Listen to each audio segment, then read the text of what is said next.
Sports Buzz commencing in 5, 4, 3, 2, 1.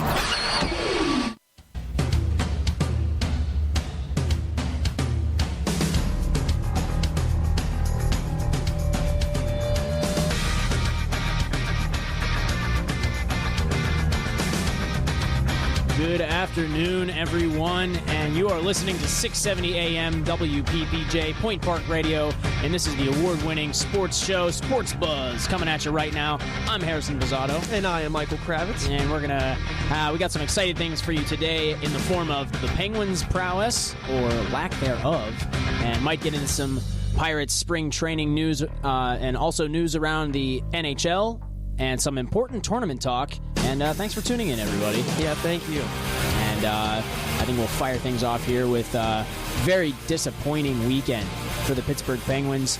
They're 5-4-1 in their last 10 games, which is just not the best. I mean, can we say that the Penguins have been at this point at all during this season? Yeah, I think this is the lowest of the lows. Yeah, and we're lucky as Penguins fans living in Pittsburgh because the lowest of the lows is a 5-4-1 last 10 game streak here, right? Which is that's more or less a half game under 500, yeah, or over 500 rather.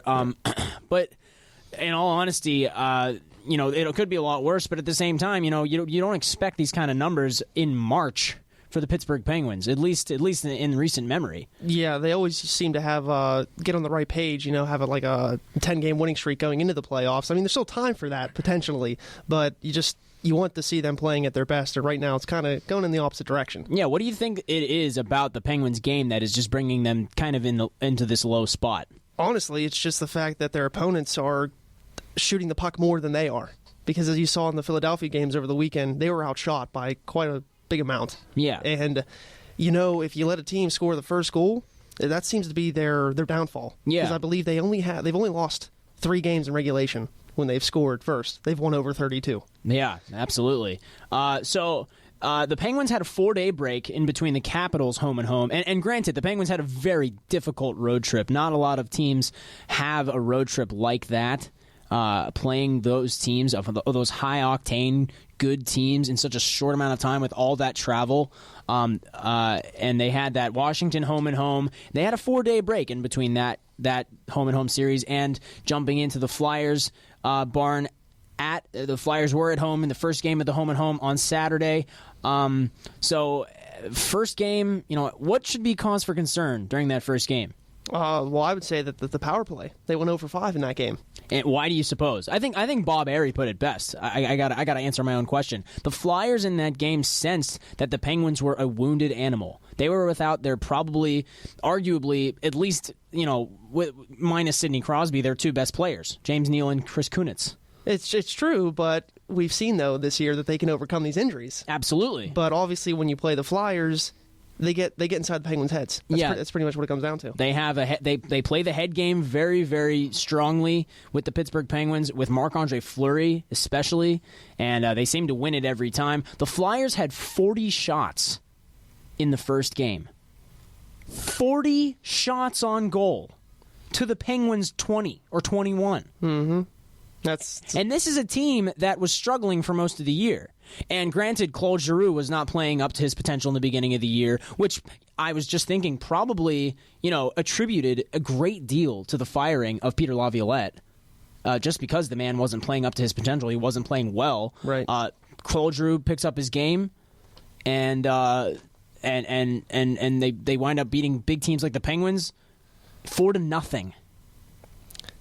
The Penguins were on the power play, I think, 5 times in that game, 0 for 5. Yep. The Flyers scored a shorthanded goal. Yeah. It's terrible.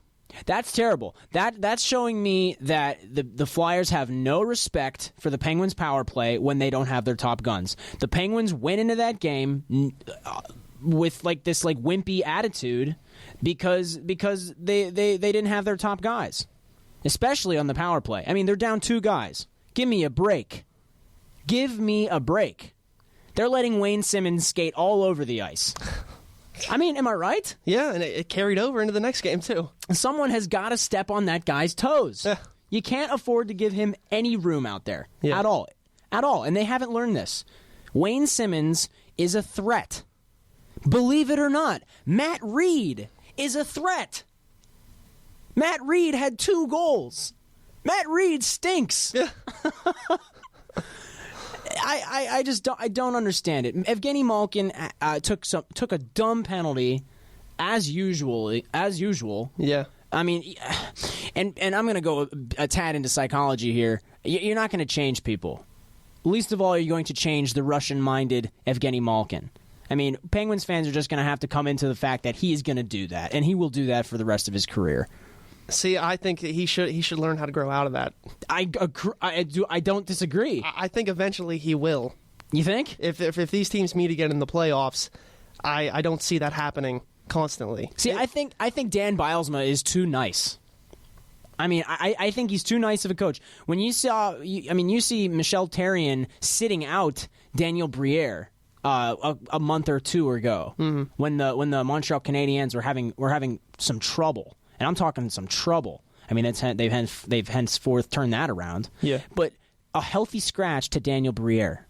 I mean, that's like something that makes the papers. Yeah. Why? I mean, I don't think of anything more that could make a statement more than having Evgeny Malkin be a healthy scratch for 1 game. Teach the guy a lesson. Have a seat. If you're going to do that, you can't do that on my hockey club. I don't care how famous you are. I don't care how many 50-goal seasons you've had. It's just not his coaching style, though. It's something that's got to happen. He needs to become more of a bad cop coach, and he's going to reap what he sows. Because if the Penguins meet the Flyers in the first round of the playoffs, as it looks like right now, I guarantee you the Penguins will be out again. And the way they played over the weekend does not tell me that they deserve a spot in the second round of the Stanley Cup playoffs.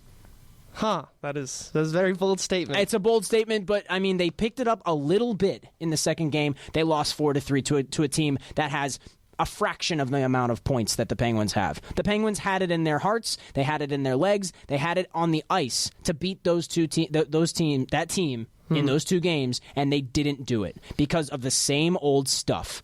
Now, how much do you put the blame on Bylsma for the 2 games?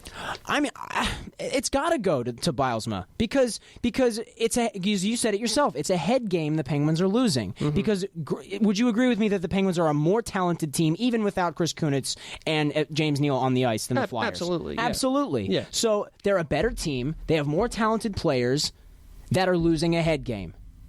Yeah, and I think a report. And if you're the coach, you got to be the guy on the bench to say, settle down. You got to be the guy in the locker room to say, get this crap out of your heads and go play hockey. Yeah, and reporters were asking him after the second game, do you want your team, is your team more of a offensive-oriented team, or do you want it to be a grinding team? And Bylsma said a grinding team. I heard that. And that's just not the way they're supposed to play. Not the way they're supposed to play. That is, I can't believe I heard those words coming out of his mouth. I'm like, are you crazy? You didn't coach this team to be a grindy team. And if you try to play the Philadelphia Flyers style on the ice, you will not win. Because they are better than it. They are better than you at it. They have proven that for decades. Mm-hmm. That they are going to be probably the best. I don't care how bad they are. Coming into the league, I don't care how bad they might be bottom of the league. If you try and play the Flyers at their own game, you will not win. That's it. Mm-hmm. There's no question about that. Marc-Andre Fleury, the goals that he let in were almost as bad as the defense's effort to stop the goals from happening. I mean, the defense was terrible, no question. But those goals should not have gone in. I mean, Marc-Andre Fleury has obviously still has past demons hovering over him from the first round of the 2012 Stanley Cup playoffs, and I'm worried about it. That worries me. See, I'm not as worried, though, because I think you shouldn't take this weekend. It's not a big deal, I think. Okay. I think it was just a little blimp in the radar, because I don't know. I think if the playoffs started today, the Penguins would be in big trouble. Well, they wouldn't be playing Philadelphia, though, in the first round. They wouldn't be? No, they would be actually playing the Toronto Maple Leafs. And when did that happen? Because I think that a couple days ago they're in the contention for the Flyers. Yeah, well, Toronto lost, so Philadelphia's ahead of them. Aha, so. Okay. Well, lucky you, Penguins. But I'm telling you, if they were to play the Flyers in the playoffs, I guarantee you that they would not lose the series. I hope you're right, Michael. We are on the same side here. I got a little fired up about that because I thought that the Penguins games this weekend was disgusting. Now, Sidney Crosby was at -3. Yeah, no, actually, I did not see the shot, but he had a chance to tie the game, if I'm not mistaken, Sunday afternoon. He did. And he hit the crossbar. Yes. Now, I'm a little surprised. I would have expect fans to complain about that. That Sidney Crosby hit the crossbar? Because with his caliber, you would expect him to make the shot. He did make the shot. It hit the crossbar. I mean, I'm not. This isn't my opinion. I heard from some people saying that they were complaining about that because he's the best player in the game, so he should make that shot. And I'm sure that Sidney Crosby agrees with them. I'm sure that he should have made that shot. I'm sure he should have buried that puck, bar down. But it hit the crossbar. It's a game of centimeters. I don't think you can fault Sidney Crosby for at least getting it on goal. Because we know that the Penguins, have trouble even getting it on goal sometimes. Evgeny Malkin misses the net more than any other player on the ice right now. Yeah. It's frustrating. It's very frustrating. Matt Niskanen a -2 in Game 1. That's a little bit disturbing. Yeah. He's leading the league among defensemen right now in the plus-minus category. Evgeny Malkin a -2. I like that they were at least able to make it a good enough game to make it a 4-3 hockey game on Sunday. Yeah, Jeff Zatkoff, he came in and he played really well. Jeff Zatkoff, shame on us for maybe pigeonholing him in the very beginning of the season on our show. Jeff Zatkoff is a stud out there. Very happy with the way he's developed, and I'm very happy with the way he's kind of come into his own in this league. It's tough for goaltenders out there. Yeah. All right. We got a couple minutes. But I think we're going to go to a break early. When we come back, we're going to talk about the Dallas Stars game and Lee Stepniak's first goal as a Penguin, and get into some really, really quick league stats just to tell everybody where we're at in the National Hockey League, and we'll jump right into some Pirates spring training and some definite tournament talk when we come back. Thank you very much for joining us today. This is Harrison Buzzatto. You're listening to Sports Buzz.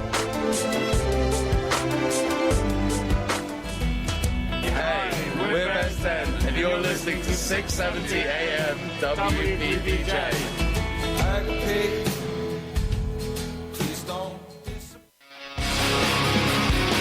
Are you overwhelmed by all the different sporting events that are on every weekend? Or are you only a casual sports fan who needs the rules and strategies explained to you? Well, I have the show for you. The sports sheets cover the important topics in the world of sports and previews the weekend ahead. So tune into the sports sheets from 9 to 10 p.m. Thursday nights on 670 AM WPPJ.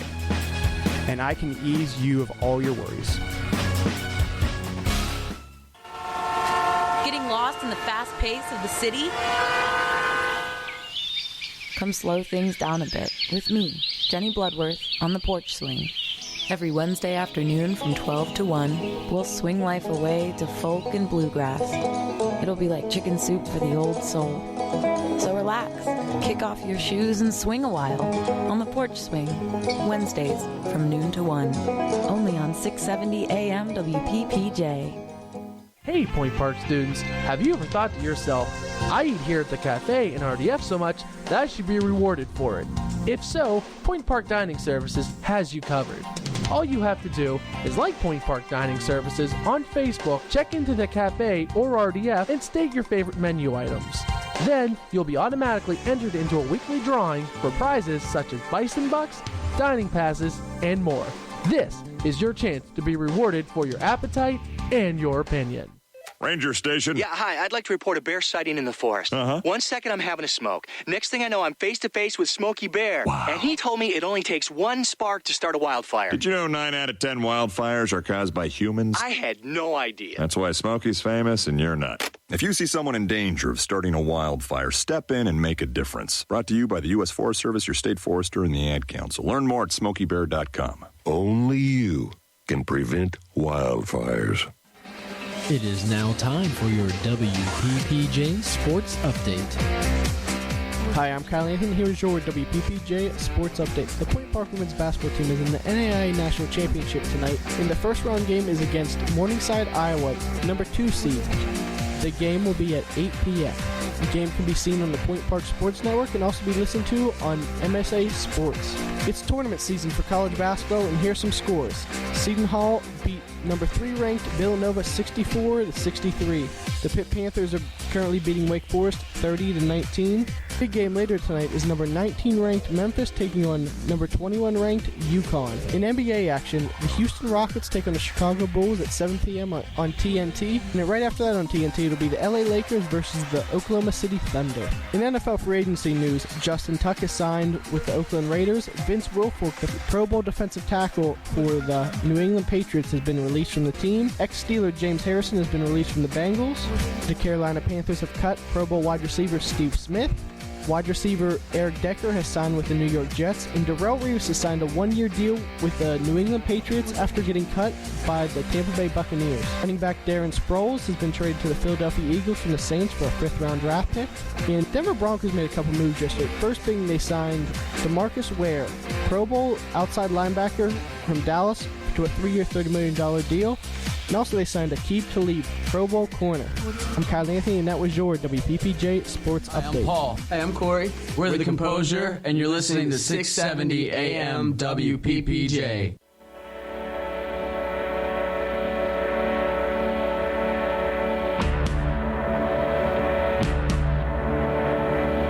See the sun turn around and run away.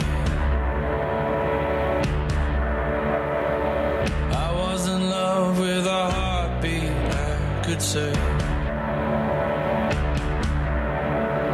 send me home now, I can't stay. Get ready and I'm on my way.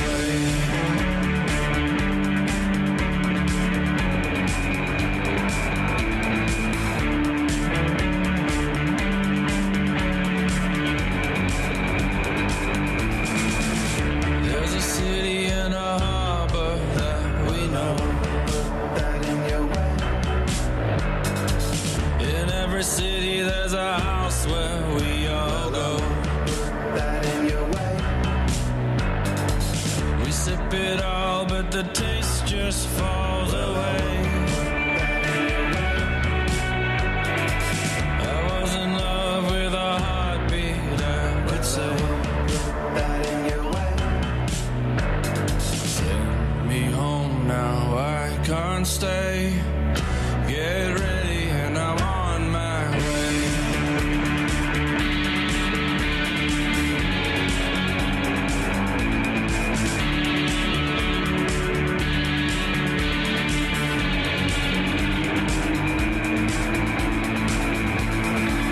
Oh, I don't quite know what to say.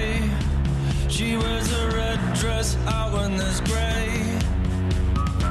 She's out there looking for love in the morning. She's out there looking for love in the morning. Well, I don't quite know what to do. He wears his black coat out when it's blue. He's out there looking for love in the morning. He's out there looking for love in the morning.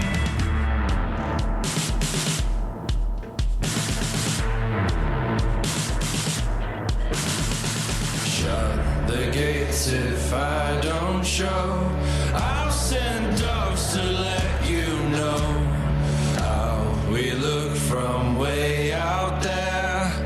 I'm sitting in the cold somewhere. Tell me, darling, I can't stay. Turned around and she said, could you tell me what's your name? I'm singing of a lonesome day. See the sun turn around and run away. I was in love with a heartbeat.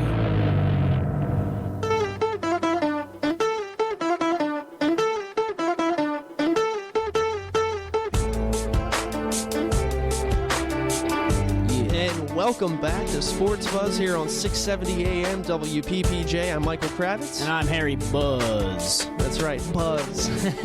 As in Sports Buzz. I milked it for all it was worth. But welcome back, guys. Thanks for tuning in on 670 AM WPPJ. We're going to pick up right where we left off with the Pittsburgh Penguins versus the Dallas Stars last night. The last time these two teams met, Dallas really skunked the Pens for the worst loss of the season at that point. I think they lost 3-0 or something like that. Mm-hmm. Needless to say, with our guns back in the lineup, 14 and 18, we played a great game against Dallas. It was an exciting game, lots of breakaways. I love it when Brandon Sutter scores a goal. Yeah. I always get fired up when he scores a goal.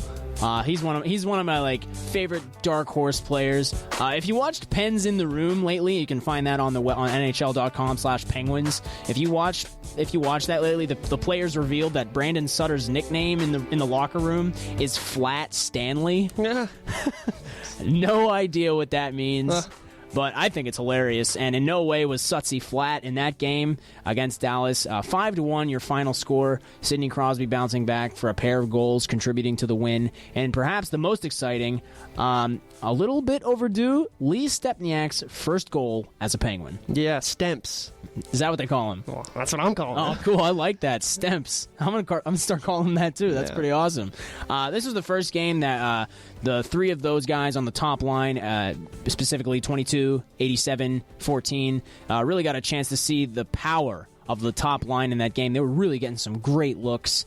They played a great game, and maybe with that first goal of Lee Stepniak's, we can expect more from Steps going forward. Mm-hmm, yeah, and I think Marcel Gottsch, he's eventually going to get there. I think he's fitting in nicely on the fourth line, too. So the new guys are fitting in, I think, perfectly. Yeah, absolutely. Anything else from this game that you think stood out? Just Zakoff's performance. Yeah, absolutely. Played well again, and really, I think if Fleury were to struggle again in the playoffs, I still think they would be fine with Zakoff. Yeah, as the backup. Which would be cool because this is more or less the first year he's played. Yeah, that would be cool for Jeff Zadkoff to see some playoff playing time. Obviously, you don't really necessarily want that because, I'm going to ask this question. Maybe I'm remiss in asking this, but let's say Marc-Andre Fleury struggles again in the playoffs this year. What do we do about that? Do you trade Marc-Andre Fleury? Yeah, this will be his last year as a Penguin. But I don't see that happening. Yeah, I don't see it happening either. I think that he's evolved from it since, and I think that we can expect to see Marc-Andre Fleury perform in the playoffs. Yeah, knock on that wood. Knock on wood. I hope this is wood. Is this real wood? Yeah, it's real wood. It's real wood. Okay, maybe like a carbon wood or something. I don't know what this desk is made out of. But also, the Penguins scored the first goal, I believe. Yeah. And Tyler Seguin ties it up early. It was a fluky goal. A fluky goal, nonetheless, but a goal. Yeah. And coming off of the sour weekend, it was a really good testament to the Pittsburgh Penguins to really come forth and beat the Stars like they did in this game, especially with the quick tie.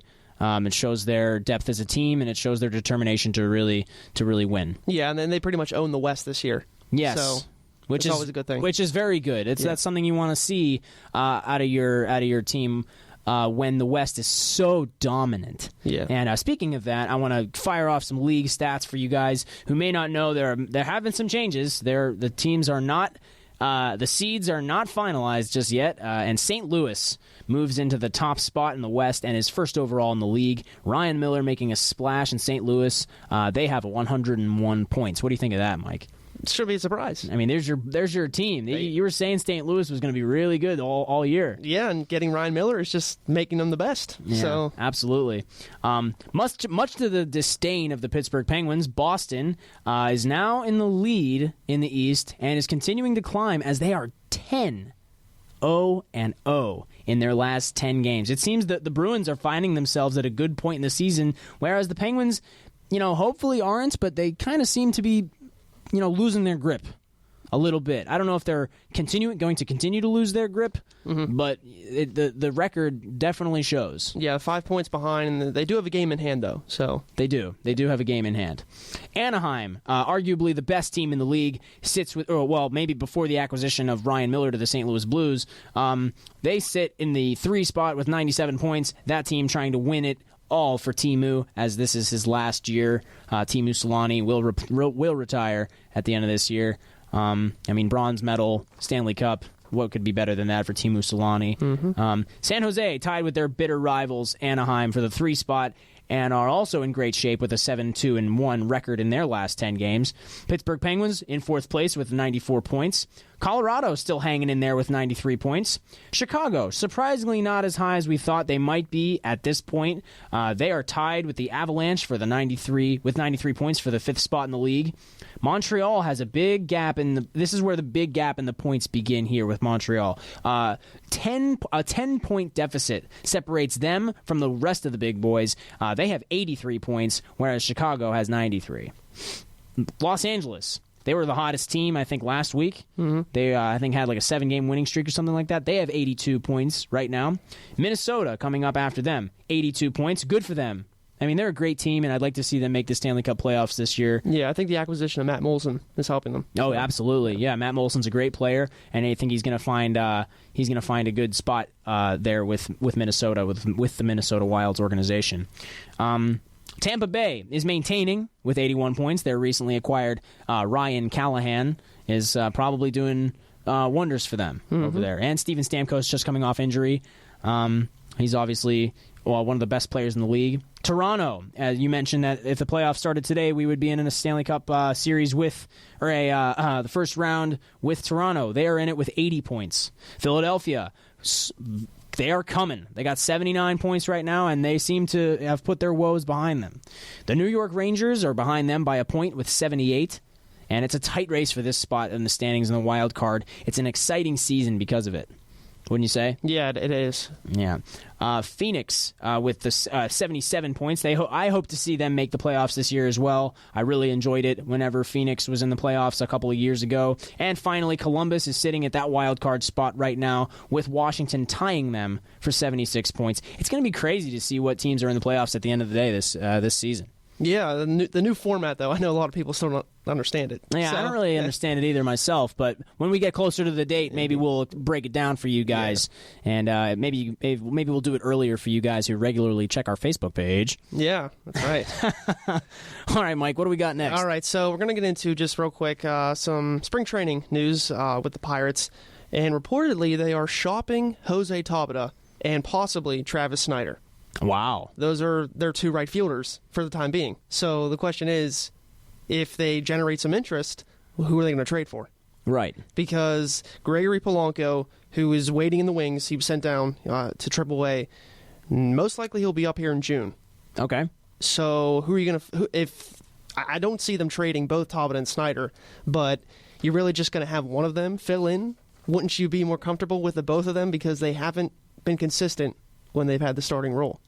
I mean, yeah, I don't really understand why they're in the market to trade Tabata, but I mean, you know, they obviously know better than us. But yeah, I'm not sure about that one because honestly, I don't know any potential suitors out there to trade Tabata for another right fielder. Right. I'm assuming that if they were to make a trade, they would possibly get a catcher or a first baseman. Mm-hmm. So I don't know. I do like Tabata. I think that he is an adequate backup. I think he could fill in for 2 months, and then he can be, you know, a bench guy. But I don't know. I don't even know how much interest he'll generate because, like I said, he really hasn't lived up to his potential so far in his young MLB career. And also, the Pirates' 5th spot in the starting rotation, Edison Volquez, they signed him for $5 million over the offseason. He has looked horrible during spring training. He has pitched in 4 games, started 2. 0-2 record with an 11 ERA. 11. It's terrible. 9 innings pitched, 14 hits, 13 runs, and he's walked 5. Now, obviously, you know, people can say, "Oh, it's spring training. Who cares?" If he was pitching the lights out of the ball, it doesn't matter. It's spring training. But these are pretty alarming numbers, and you really don't want to have your 5th starter pitching like this when opening day, believe it or not, is less than 2 weeks away. Yeah, and you want to find cohesiveness in spring training. This is the preseason of baseball. This is where you develop your team. This is where you find your team, and this is where this is where the magic is found. It's where the magic happens, Mike. And the problem is they don't have another guy. Jeff Locke is injured.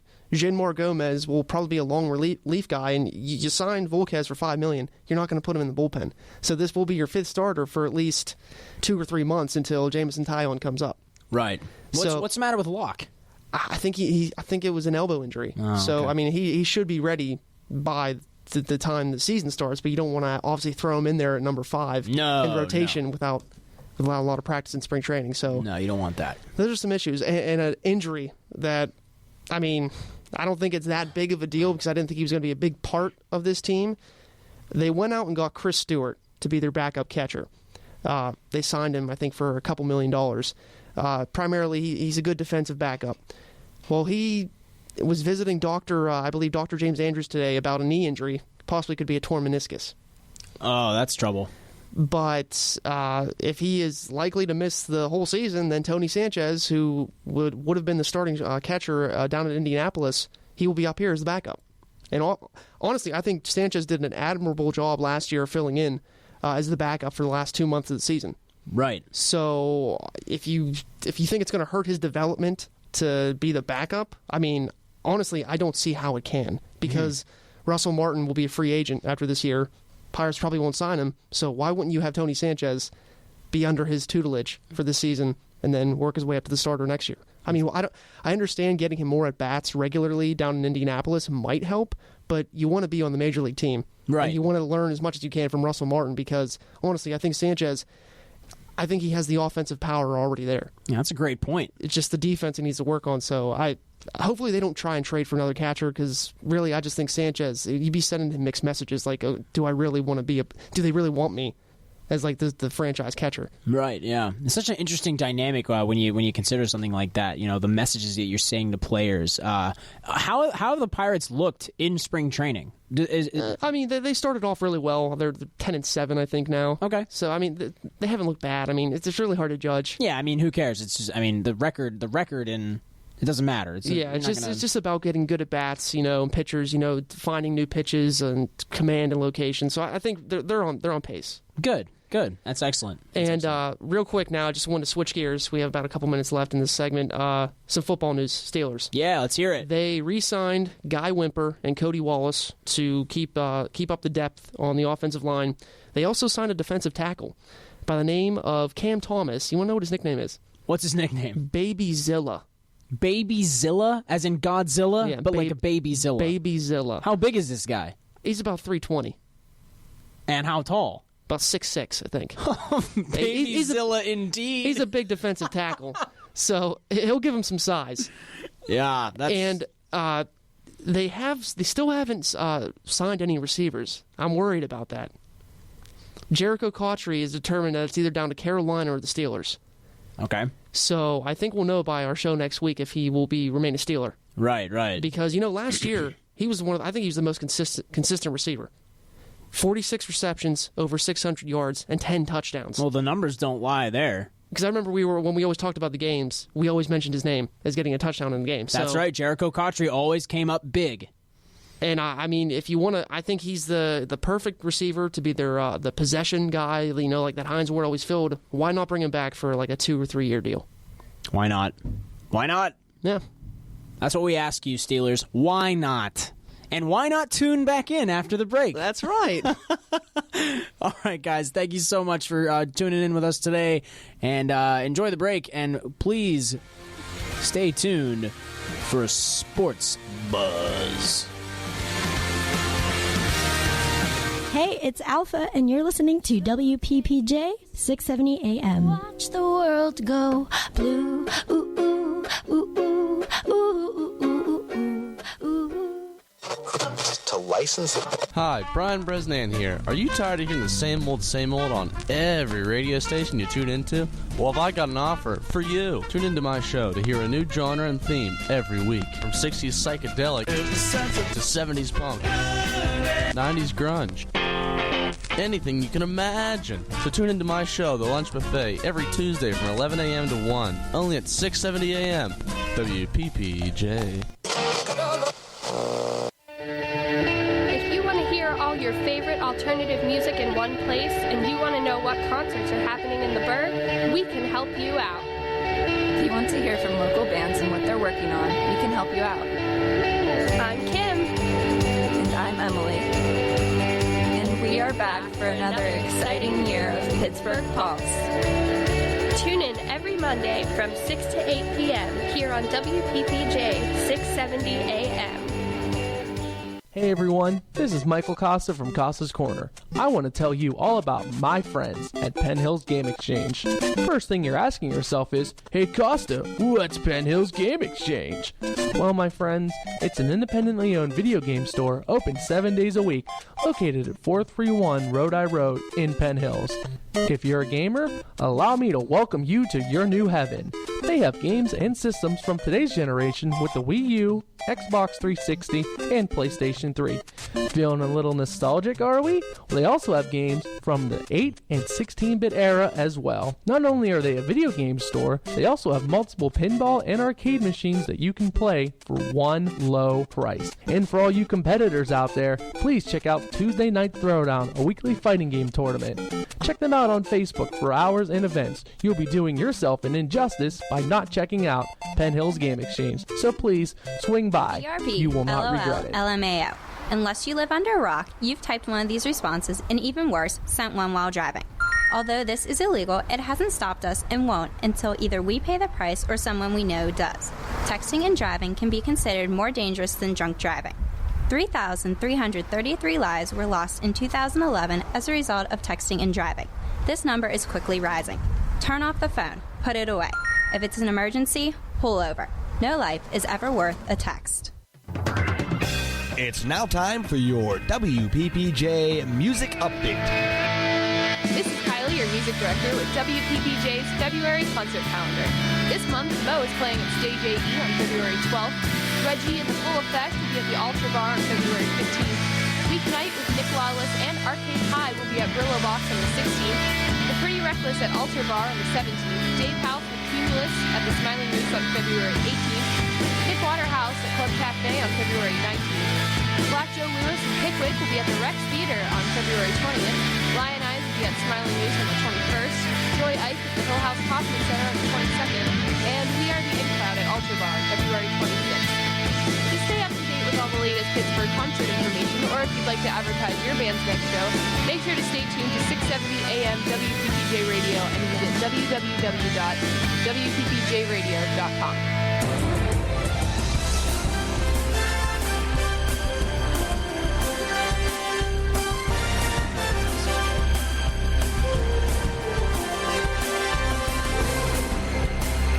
Welcome back to Sports Buzz here on 670 AM WPPJ. I'm Michael Kravetz. And I'm Harry Buzz. And you know, this music, it's March Madness.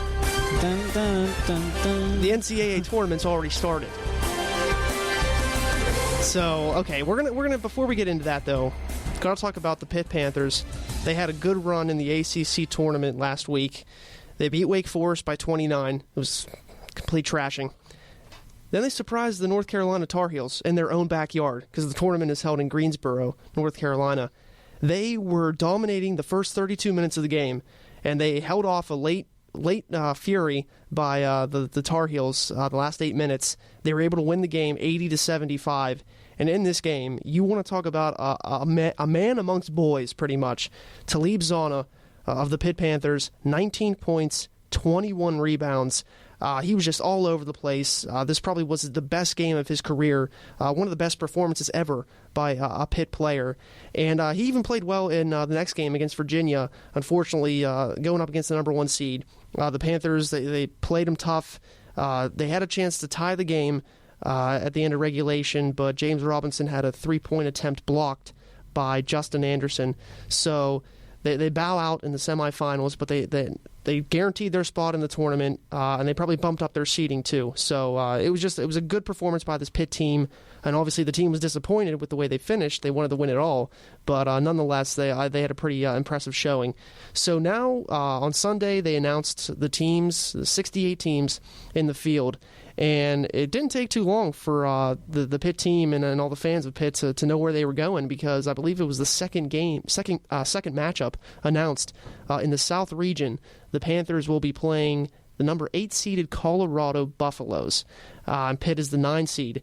And really, you don't want to really hear like, oh, Pitt's going to win this game for sure. That's the way most analysts and the way people are thinking, because Colorado has not been the same team since losing their star guard in Spencer Dinwiddie Because if they had him in this game, believe me, I think Pitt would be in trouble, because we all know the struggles they have had in the recent tournaments where they go up against a team who has a player that can take over the game. So without him, though, they have been average at best. I think they're 7-8 without him. They're only averaging about 65 points a game. So really, this is the type of game, of all the 8-9 matchups, this is the one Pitt would have wanted, and they got it. Now, the problem is that since they're in the South region, if they were to beat Colorado, the next game, they would probably have to go up against the number 1 overall seed in the Florida Gators, because I don't see them being upset at all by a 16 seed. And this could be probably one of the worst matchups for Pitt, because Florida Gators, they are a senior leading team with about four starters, I believe. They've been to 3 Elite Eights the past 3 years, so I don't know how well Pitt would match up with them. Obviously, I think that it would be a close game, but I don't see Pitt really making a deep run in this tournament, because if they were up maybe against the other 1 seeds, they'd have a chance, but against Florida, I don't know. But they still have to get by Colorado first. Can't look past them, because, as we all know, last year, Pitt was in the 8-9 matchup, and they played Wichita State, lost to them by 18 points. Wichita State ends up going up to the Final Four. So that's something that you can't get ahead of yourself. But I do think Pitt, 5.5-point favorites, I think they will be able to take care of business against Colorado. Now, as we take a look at this tournament, the 4 regions, probably the toughest region has to be the Midwest, where Wichita State, it's funny, they're undefeated. They're 34-0. You think the committee could have made it a little easy on them, but they're put in the toughest bracket because in this region you have, first off, they could possibly play Kentucky in the second round as an 8 seed, and we know that Kentucky was the preseason number 1, so there's a chance that there could be an upset right there. The 4 seed in this region, which is unbelievable, so many people were up in gripes about this, that Louisville got a 4 seed in this tournament. Some people thought that they could have a 1 seed. I thought they would have been a 2. But to have a 4, I think that's just ridiculous. You also have Michigan as the 2 seed, and then you have Duke as the 3 seed. So you have 3 of last year's Final Four in this portion of the tournament. So it's going to be tough for Wichita State to come out of it. You look at the other top 4 seeds in each region. In the South Pitt's bracket, you have Florida as the number 1, Kansas is the number 2, Syracuse is the 3, and UCLA is the 4. That Florida would probably have the easiest path of the 1 seeds, but there's always that potential for an upset. In the West, you have Arizona as the 1, Wisconsin as the 2, Creighton as the 3, and San Diego State as the 4. So that right there, I think those are evenly matched teams. I could see any of those possible 4 coming out of that bracket into the Final Four. And then in the East, you have Virginia as the 1, Villanova as the 2, Iowa State is the 3, and Michigan State is the 4. And believe it or not, a lot of the analysts, on ESPN, CBS Sports, most of them are picking Michigan State, a 4 seed, to win the title. And I was stunned, because I've never seen pretty much all of them pick the same exact champion, and most of them have Michigan State and Louisville in the national title game. So with my picks, per se, I don't like to go off what the so-called experts say, even though you probably should listen to them, but half the time they don't get it right. So my championship, I'm going to reveal my Final Four, and hopefully no one steals it, because, I'm going to probably win the $1 billion. So please don't be stealing my answers here. But my Final Four, I have Kansas as the number 2, because I think even though Joel Embiid, the 7-foot center, will probably be missing the first 2 games of this tournament, I think they'll be able to survive. And once he comes back, I think they're just going to run through. They're going to run the gauntlet. I have Iowa State as the number 3 seed coming out of the East region. So that sets up a Big 12 rematch that I think everyone will want to see. And then I have, coming out of the West, Wisconsin, the 2 seed. They've never been to a Final Four under their head coach. And also out of the Midwest, I have number 2 seed in Michigan. So I have 2 teams from the Big 10, 2 teams from the Big 12. Now, the chances of that happening, I looked online, like the little percentages and stuff. It's rare that 2 teams in a certain conference would be on both sides. So I don't know. I think that's good, though, that I picked that, because, hey, not a lot of people are going to think that's going to happen. So I threw it out there. It's a gamble there, Mikey. But I will say, though, that all 4 of these teams, a lot of people think they have a chance to win the championship. So it's smart. Smart gamble. Yeah, and I have Kansas and Michigan playing in the championship, and I have Michigan picking them to win. I know they made the championship last year, but I do think that this is the year that they could. And believe me, I went into picking these games. This was the first time, I think, ever filling out a bracket where I didn't have a set champion going in. I didn't pick a team that I knew was going to win. Wow. I just did it game by game, and it just so happened that Michigan was the one that I did. There's a lot on this bracket here. Yeah, I'm taking it serious. Of course you are. But okay, so now I'm going to give you some teams and players to watch. First off, Doug McDermott. He's going to be the National Player of the Year. He's averaging 26.9 points per game. He's shooting 46% from the three-point line. And a lot of people have Creighton possibly going to the Final Four. And if they were to get that far, there's no doubt that Doug McDermott would be carrying that team on his back. As far as some other players, Shabazz Napier of Connecticut, I think he has what it takes to lead them on a run, kind of considerably like how Kemba Walker did a few years back, where they won the Big East Tournament, 5 games in 5 days, and then the NCAA Tournament. And lastly, I think T.J. Warren of North Carolina State, you saw last night in the first 4 game against Xavier, he had 25 points.